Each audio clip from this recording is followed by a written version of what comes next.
Hello friends, CCR channels में आपका स्वागत है। आज हम डिस्कस करेंगे सीसीआर के पार्ट बी के क्वेश्चन का, जो कि दिसंबर 2019 में पूछा गया है। हम जल्दी से क्वेश्चन की तरफ चलते हैं, क्वेश्चन को समझते हैं, फिर हम इस क्वेश्चन को एक्सप्लेन करेंगे आपको, जिससे आपको क्वेश्चन अच्छे से समझ में आ सकता है। ठीक है, तो क्वेश्चन है phosphoenol pyruvate PEP sugar phosphotransferase system transport a variety of sugars into bacteria। तो ये CSIR ने क्वेश्चन जो दिया है, इसमें ये पहला पॉइंट हुआ इंफॉर्मेशन। क्वेश्चन बोल रहा है कि जो बैक्टीरिया होते हैं उसके अंदर फास्फोट्रांसफरेज सिस्टम होते हैं जो शुगर को ट्रांसपोर्ट करते हैं। ये इनका पहला पॉइंट था।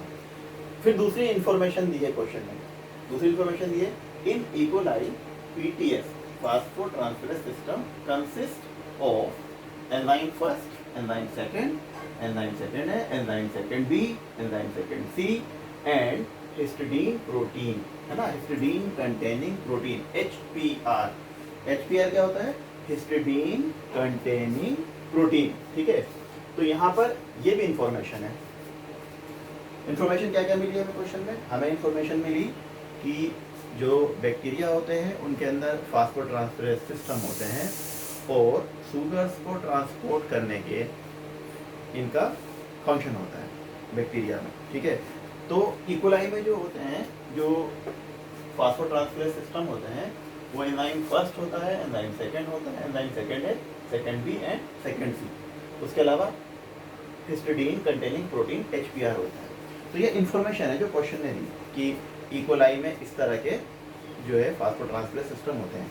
एक्चुअल में different kinds of bacteria contain different kinds of phosphotransferase system. हर एक बैक्टीरिया में अलग अलग टाइप का फास्फोट्रांसफरेज सिस्टम मिल सकता है। ठीक है, इकोलाई में ऐसा है, इकोलाई में ये वाले फास्फोट्रांसफरेज सिस्टम पाए जाते हैं।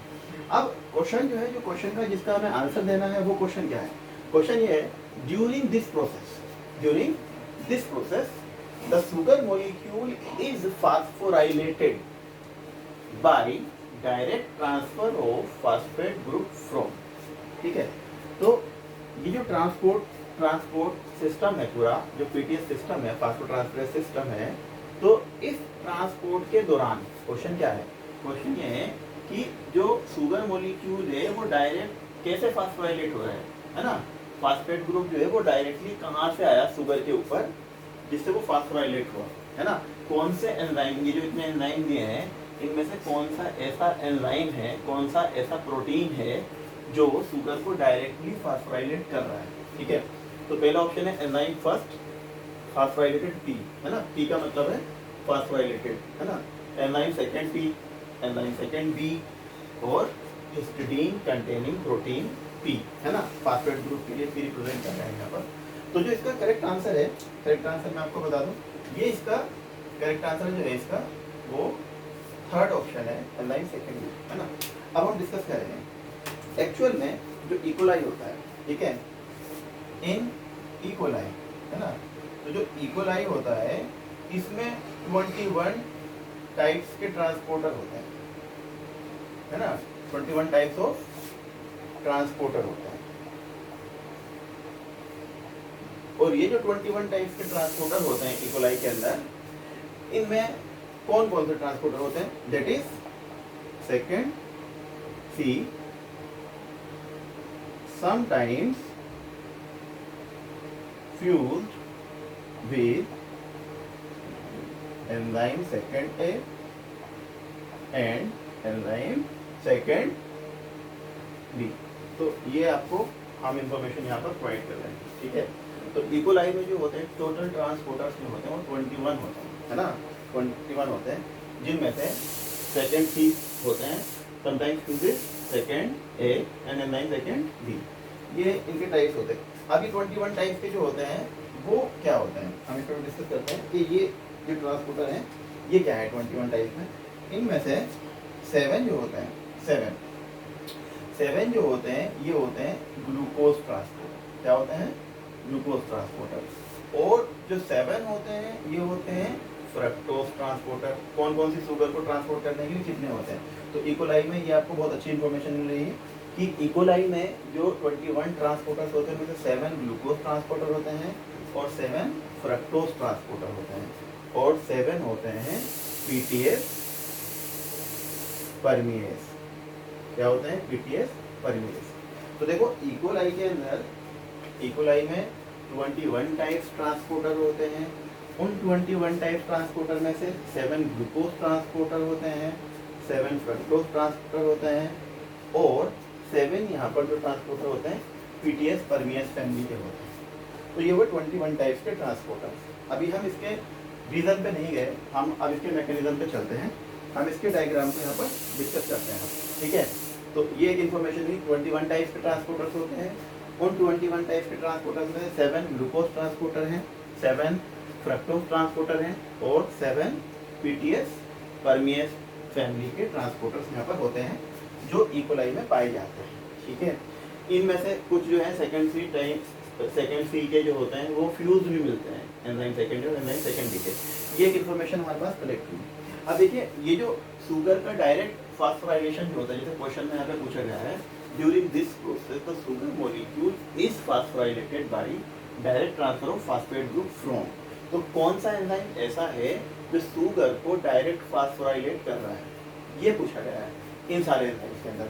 तो हम चलते हैं जल्दी से इसके एक्चुअल रीजन के तरफ, ठीक है। तो यहाँ पर हम आ जाते हैं एक्चुअल रीजन की तरफ। तो एक्चुअल में क्या होता है कि जो फास्फोट्रांसफरेज सिस्टम है, जो फास्फोइनोल पाइरुवेट है ना, तो फास्फोइनोल पाइरुवेट जो है ये यहाँ पर पाइरुवेट में कन्वर्ट हो जाता है। ये पाइरुवेट में कन्वर्ट क्यों हो जाता है?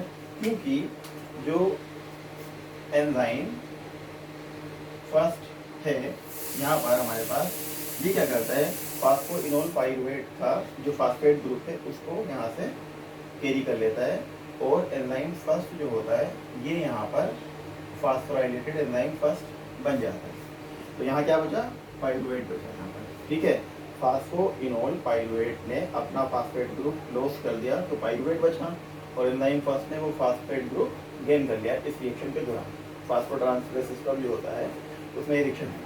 अब क्या होता है कि जब ये वापस फास्फोट्रांसफरेज सिस्टम जो है, इसका जो फास्फेट ग्रुप है यहाँ पर आप देख रहे हैं, ये क्या होगा कि यहाँ पर जो है हिस्टिडीन प्रोटीन होता है। हिस्टिडीन प्रोटीन क्या करता है, इस फास्फेट ग्रुप को यहाँ से जो एंजाइम फर्स्ट पे है, तो एंजाइम फर्स्ट क्या करता है, अपना ये फास्फेट ग्रुप ट्रांसफर कर देता है हिस्टिडीन प्रोटीन पे और खुद वापस अपनी नॉर्मल ओरिजिनल पोजीशन में आ जाता है। अब ये फास्फोराइलेटेड एंजाइम है, अब यहाँ पर ये वापस न्यूट्रल नॉर्मल पोजीशन में है और यहाँ पर ये जो हिस्टिडीन प्रोटीन है, हिस्टिडीन प्रोटीन का इस तरह से अगर आप देखेंगे यहाँ पर, तो ये हिस्टिडीन प्रोटीन पर फिर से यहाँ पर फास्फेट ग्रुप आ जाता है। तो अब हिस्टिडीन प्रोटीन जो है यहाँ पर ये फास्फोराइलेटेड है। अब क्या होता है, जो नेक्स्ट एंजाइम हमारा होता है, हम उसकी तरफ चलते हैं। नेक्स्ट एंजाइम हमारा होता है, ये रिएक्शन फिर से ऐसी होगी, तो ये अपना फास्फेट ग्रुप लॉस करेगा जिससे नॉर्मल कंडीशन में जाता है और यहाँ पर होता है एंजाइम सेकेंड ए। तो एंजाइम सेकेंड ए अभी फास्फोराइलेटेड नहीं है, ठीक है।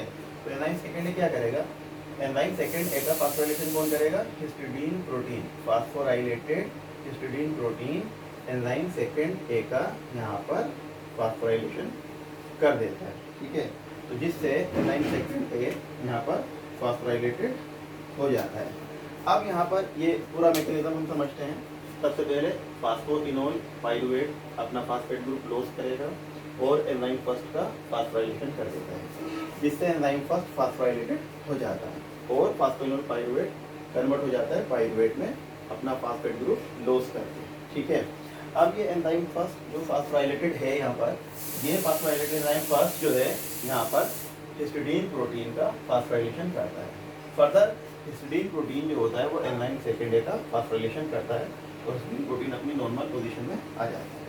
अब यहाँ पर जो एंजाइम सेकेंड है, एंजाइम सेकेंड ए भी इसी का फास्फोराइलेशन करेगा और ये जिसका फास्फोराइलेशन करने वाला है वो एंजाइम है हमारा एंजाइम सेकेंड बी, ठीक है, एंजाइम सेकेंड बी। तो यहाँ पर जो है हिस्टिडीन प्रोटीन जो है एंजाइम सेकेंड बी का यहाँ पर जो एंजाइम सेकेंड ए है वो एंजाइम सेकेंड बी का फॉस्फोराइलेशन करता है। फर्दर अगर आप आगे देखेंगे तो यहाँ पर जो मैकेनिज्म आगे चल रहा है, मैकेनिज्म में अगर आप देखेंगे तो ये हमारी यहाँ पर जो रिएक्शन होने वाली है उस रिएक्शन को हम देखेंगे यहाँ पर। तो ये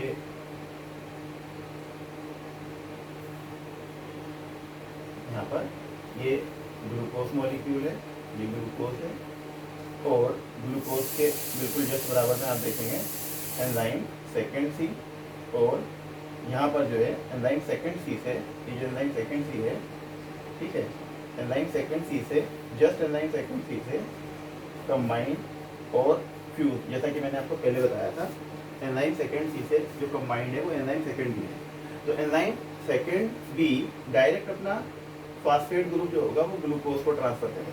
जैसे ही ये ग्लूकोज को ट्रांसफर करेगा तो जो ग्लूकोज है वो यहाँ पर ग्लूकोज 6 फॉस्फेट आपका बना देता है, ग्लूकोज 6 फॉस्फेट, ठीक है। तो हम इस मैकेनिज्म को एक बार फिर से डिस्कस करते हैं, ठीक है। तो एक्चुअल में जो डायरेक्ट ट्रांसफर हुआ है, एक्चुअल में अगर हम देखेंगे तो जो डायरेक्ट ट्रांसफर हुआ है ग्लूकोज, क्वेश्चन क्या था कि इस प्रोसेस के दौरान फास्फोट्रांसफरेज सिस्टम क्या करता है बैक्टीरिया में, शुगर को फास्फोराइलेशन करता है ना, और ट्रांसपोर्ट करता है शुगर को बैक्टीरिया में। तो यहाँ पर जो है जब फास्फोराइलेशन होता है तो ये जो डायरेक्ट फास्फोराइलेशन जो हो रहा है वो एंजाइम सेकेंड बी ही फास्फोराइलेशन कर रहा है। अब हम एक कलेक्टिव ओवरव्यू लेते हैं क्वेश्चन का। जो इकोलाई होता है, इकोलाई के अंदर फास्फोट्रांसफरेज सिस्टम होते हैं। जितने भी बैक्टीरिया होते हैं सब के अंदर कोई ना कोई फास्फोट्रांसफरेज सिस्टम होता है। अलग अलग बैक्टीरिया में अलग अलग और डिफरेंट टाइप्स के फास्फोट्रांसफरेज सिस्टम पाए जाते हैं। तो फास्फोट्रांसफरेज सिस्टम क्या करते हैं, शुगर्स मॉलिक्यूल्स को ट्रांसपोर्ट करते हैं बैक्टीरिया में, ठीक है। तो इकोलाई की अगर हम बात करें तो इकोलाई में जो हमें एक इन्फॉर्मेशन मिली है क्वेश्चन में, वो इन्फॉर्मेशन ये है कि इकोलाई में जो फास्फोट्रांसफरेज सिस्टम होते हैं वो एंजाइम फर्स्ट, एंजाइम सेकेंड है, सेकेंड बी, सेकेंड सी और हिस्टिडीन प्रोटीन होते हैं इकोलाई के अंदर। ये हमें क्वेश्चन ने इन्फॉर्मेशन दी। फिर क्वेश्चन में हमसे पूछा गया है कि जो फास्फोट्रांसफरेज सिस्टम जो होता है वो शुगर को जब ट्रांसपोर्ट करता है बैक्टीरिया में तो वो फास्फोराइलेशन कैसे करेगा, डायरेक्टली कैसे करेगा शुगर को फास्फोराइलेट, और इसमें शुगर कौन सी है, ग्लूकोज है इकोलाई के अंदर। तो इस शुगर को ट्रांसपोर्ट करने के लिए इसका फास्फोराइलेशन होना जरूरी है। तो इसका जो फास्फोराइलेशन है वो एंजाइम सेकेंड बी डायरेक्टली इसका फास्फोराइलेशन करता है यहाँ पर, ठीक है। तो यहाँ पर जब एंजाइम सेकेंड बी जो है फास्फोराइलेशन करता है तो इस फास्फोराइलेशन का ये एक ओवरव्यू हम डिस्कस करते हैं।